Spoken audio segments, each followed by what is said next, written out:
That's what I thought you said. Now let me offer this as a rebuttal.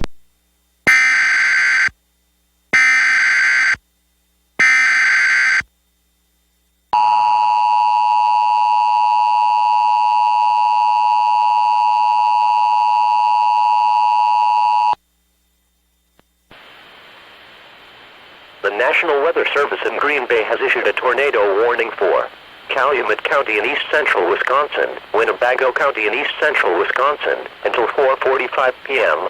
At 4:09 p.m., National Weather Service Doppler radar indicated a severe thunderstorm capable of producing a tornado over central Lake Winnebago, or east of Oshkosh, moving east at 15 miles per hour.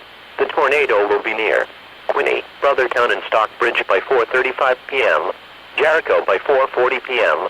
In addition to the tornado, this storm is capable of producing large destructive hail. Move to a basement or small interior room on the lowest floor of your building.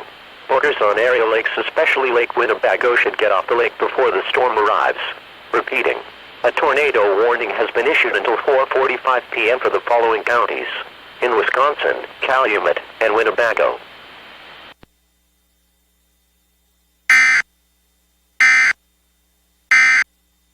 Hey, look at this! Dr. Peter Langton, psychiatrist.